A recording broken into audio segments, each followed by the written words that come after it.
ख्रिस्ट'नि अनजाग्रा लोगोफोर, गिबिसिनथारावनो सोरगोआव थानाय आफा इसोरखौ बे समाव हाजासे हामबाय होनदों। बेजों लोगोसे जायफ्रा दायो आंनि भिडिअखौ नायगासिनो दङ, नायग्रा बयनिसिमबो आंनि अननाय आरो खुलुमनायखौ गिबियावनो जासिहरग्रोनाय जाबाय। आरो बेजों लोगोसे दिनैनि गाहाम बाथ्रायाव जेसेबांनाखि दायो आंनि भिडिअखौ नायगासिनो दङ, नायग्रा साफ्रोमखौ खनसेबाव फोरबो जिसु ख्रिस्ट'नि मुङै वेलकाम खालामनानै लानाय जाग्रोबाय दिनैनि गोथार बाइबेलनि गाहाम बाथ्रायाव। अनजाग्रा ख्रिस्ट'नि लोगोफोर, आरोबाव दिनैनि बे रबिबार दिनजों लोगोसे नोंथांमोननिसिम गोथार बाइबेलनिफ्राय फंनैसो नोंथांमोनजों रायज्लायनो बा नोंथांमोनजों फोरबोनि बाथ्राखौ शेयार खालामनो थाखाय दिनैनि बे मोनसे गोदान भिडिअखौ आङो लानानै फैबावलायबाय। बेनिखायनो आसा खालामदों नोंथांमोना आंनि भिडिअखौ जोबजासे नायलांगोन आरो नायखांनायनि उनाव माबा मोनसे लाब आरो मुलाम्फा मोनदेरगोन होननानै नायगिरि साफ्रोमखौबो फोरबो जिसु ख्रिस्ट'नि मुङै आङो मिजिंथिहरदों। अनजाग्रा ख्रिस्ट'नि लोगोफोर, बे भिडिअनि गेजेरजों नोंथांमोनजों दिनै बेखौनो आङो रायलायनो सानदों बा बेखौनो दिनै आङो शेयार खालामनो सानदों। बे टपिकआनो जाहैबाय इसोरा गोसोखौ मिथिगौ। God knows the heart. मिथिबायना? इसोरा जोंनि गोसोखौ बियो मिथिगौ। अब्ला अनजाग्रा ख्रिस्ट'नि लोगोफोर, इसोरा जुदि जोंनि गोसोखौ मिथिगौब्ला जोङो मा जोंनि गोसोआव गाज्रि साननानै जोङो थाखोमानो हागोन ना? हाया। इसोरनि सिगाङाव, इसोरनि मेगननि नोजोराव बा इसोरनि मेगननि सिगाङाव गासैबो लांदां होननानै बाइबेला दिनै मिथिहोयो। जोङो गोथौ सागोराव थांनानै थाखोमाहैब्लाबो, गोथौ हा सिङाव थाखोमाहैब्लाबो बेखौबो इसोरा नुहुरो आरो बेयाव इसोरा दं। जायनि थाखाय इसोरा जोंनि गोसोखौ बियो मिथिगौ। जों जेखि साना बेखौ इसोरा मिथिगौ। बेनिखायनो अनजाग्रा ख्रिस्ट'नि लोगोफोर, बेनि सायाव जों ख्रिस्टियानफोरनि बाइबेला मा होनदों? फै जोङो फरायनानै जोङो नायनि। आङो नोंथांमोननिसिम मोननैसो बाइबेल सिरि दिनै लानानै फैदों बे टपिकनि गेजेरजों।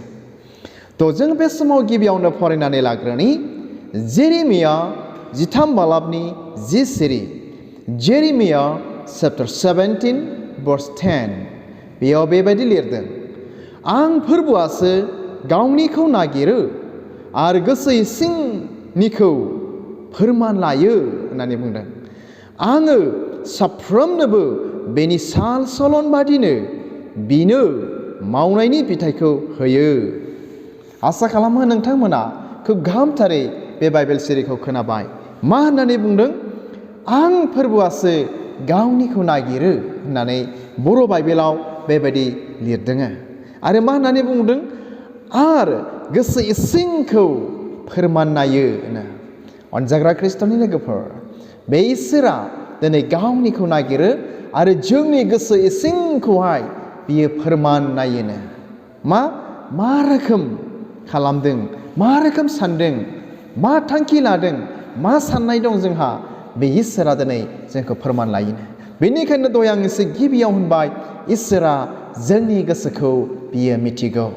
जोङो गोसोआव गाज्रि मावनो सानब्लाबो बे इसोरा मिथिगौ आरो मोजां मावनो सुजुदोंब्लाबो बे इसोरा दिनै मिथिगौ। आरो गाहाय सिरियाव बुंदों, आङो साफ्रोमनोबो बेनि साल सलन बादिनो बिनो मावनायनि बिथाइखौ होयो। मिथिबायना? बे बोलोग्रा गोथार गोथां इसोरा जों साफ्रोमनोबो जों जेरैबायदि गोसोजों साननानै खामानि मावदों बा सोरनिबानि सायाव गाज्रि खामानि मावनाय बा बायदि रोखोम मावनाय ना, बेफोरबायदि गासैखौ बेनि साल सलन, बेनि मावनायनि बिथाइखौ बे इसोरा होयोनो। जायनि थाखाय जों गोबांथार समाव जोंनि साननाया जाफुङा। जायनि समाव गोबांथार समावनो जों इसोरनाव आरज गाबब्लाबो इसोरनिफ्राय फिननाय बा एन्सारखौ दिनै जोङो मोननो हाया। जोंनि आरजआ आनएन्सार्ड प्रेयार दिनै जानानै फैयो माब्लाबा समाव। मानो? बे इसोरा जोंनि गोसोखौ मिथिगौ।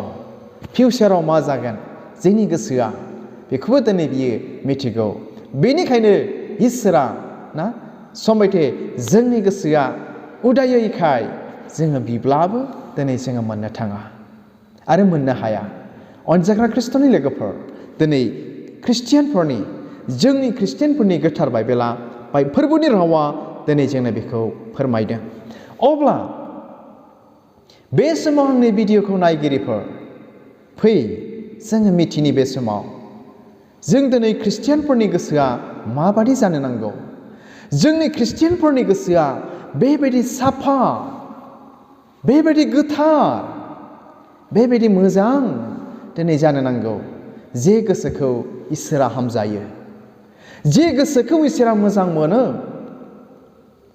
अनजाग्रा ख्रिस्ट'नि लोगोफोर नायदो माबादि गोनांथार जोंनि गोसोआबो इसोरनावहाय जोङो मिथिनो नांथारगौ जों दिनै ख्रिस्टियान जाबाय बियो जथेस्थ' नङा अनजाग्रा आंनि भिडिअखौ नायगिरिफोर जोंनि गोसोफ्राबो जोंनि साल सलन जोंनि मावनाय दांनाय आखल आखुफ्राबो दिनै मोजां जाथारनो नांगोन मानसिनि नोजोरावबो आरो इसोरनि नोजोरावबो आरो बे समाव नोंथांमोननिसिम मोनसे बाइबेल सिरि फरायनानै खोनासंहोनो आं गोसो जाबावदों थ' बेखौ मोननो हागोन 1 सामुएल 16 बालाबनि 17 सिरि 1 सामुएल chapter 16 verse 17 बेयाव बेबायदि बुंदों अनजाग्राफोर आन्थाय फोरबोआ बिखौ होनबाय गोजौ गेदेर आरो नायनो मोजांखौल' नोङो नोजोर होनो नाङा आङो बिखौ सायख'वाखै मानोना मानसिया जेरै सायख'यो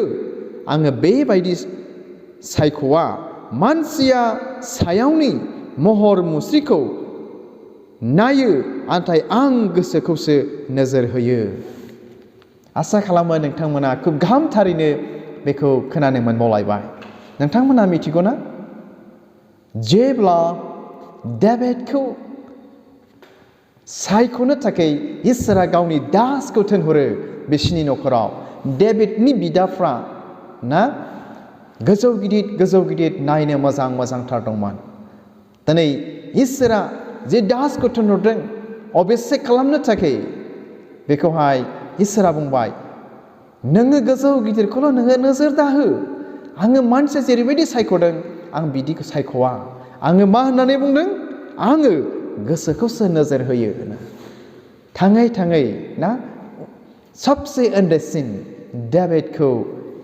गोसो मोजांखाय डेभिडनि गोसोआ इसोरजों हामजाजानाय गोसोखाय डेभिडखौसो दिनै सायख'हैबाय अनजाग्रा ख्रिस्ट'नि लोगोफोर बेनिखायनो जों ख्रिस्टियानफोरनि बाइबेला बेखौ बुंदों मा इसोरा गोसोखौ मिथिगौ आरो इसोरा जोंनि गोसोखौ मोजां जाजानो बियो लुबैयो बे इसोरा जोंनि गोसोआव पाप मावनायखौ दिनै बियो लुबैया नाथाय दिनै जोंनि गोबांथार बा जों साफ्रोमबो गोसोजों पाप मावो ना बायदि रोखोम साननाय लुबैनाय राग जोंनाय बायदिफोरजों मावनाय दांनायफोरजों जोङो दिनै पाप मावो अब्ला बोरैथो जाबावगोन दे अनजाग्रा ख्रिस्ट'नि लोगोफोर फै जों गोथौ गावखौनो जोङो मोनदांनि आरो जुदि जोंनि गोसोआ इसोरनि नोजोराव हामजाजानाय नङाब्ला